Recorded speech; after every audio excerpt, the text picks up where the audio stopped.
As a youth minister in the United States, my objective is to find kids wherever they are and to be able to bring them into a relationship with Christ. On my trip to the Ukraine, it was refreshing to see that Project Sasha had those same goals and objectives in mind in one of the most challenging mission fields in the world.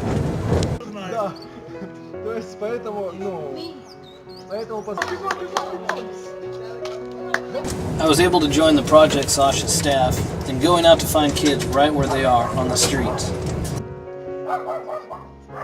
When you think about the street ministry, it's really a lot like Jesus finding, leaving the 99 and finding the one. He's out there searching. You're looking for those who have still not heard the good news. I was also able to join in feeding the kids and helping them to meet their physical needs.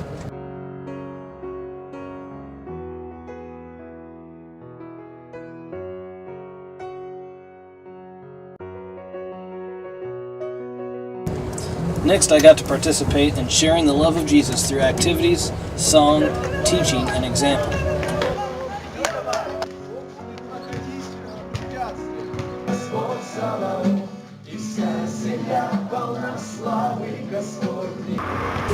And just talking with some of the students, I know that it was only through Project Sasha that they were able to know and understand this love that Christ has for them.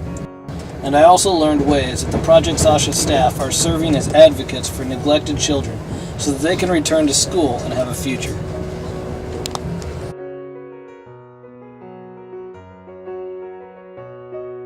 It's what he did. И в 16 стихе говорится, что он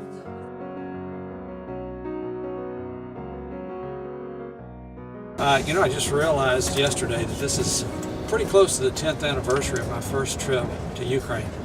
On that trip, we got to see Project Sasha. They were doing Bible studies in the halfway houses and feeding kids off of a back porch. Детский дом wasn't in the picture yet. No one had even thought about Детский дом. And the hospital baby ward ministry, that came about much later.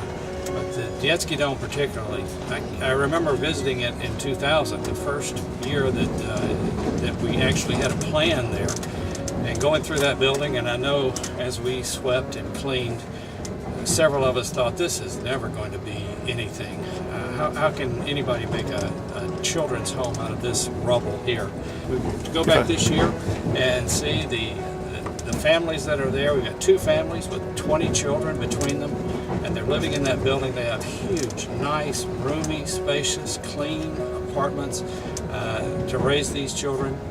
And to visit with these children and to talk to the parents and find the love that they have for these kids. And they're raising them in a Christian family, something that is not very common in Ukraine. In fact, it's hard to find Christian families. I look at these kids and they range in age from 3 years old all the way up to 21 years old.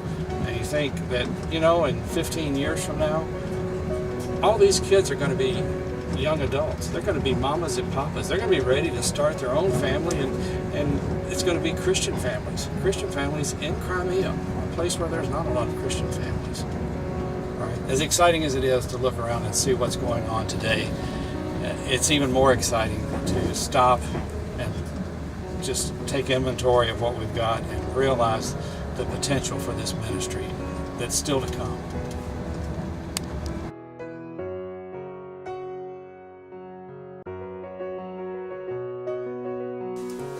This trip to Ukraine was the first that I had taken in 6 years, and since the time that I was here last, my perspective changed a whole lot. When I visited Ukraine in 2003, I was married but didn't have any children.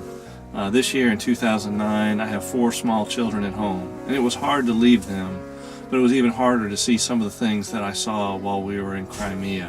While there, I was able to visit 2 different hospitals. Each one of them had an abandoned baby ward, and each one of them had staff from Mulberry International who go on a daily basis to take food and provide care to each one of those children.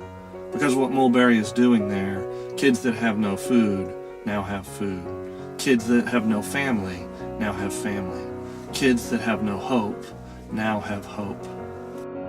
The last time that I visited Mulberry, I was able to see the beginnings of the very first foster home at Детский дом, and I was able to see children who were 1 and 2 years old who were just being adopted by the first family there.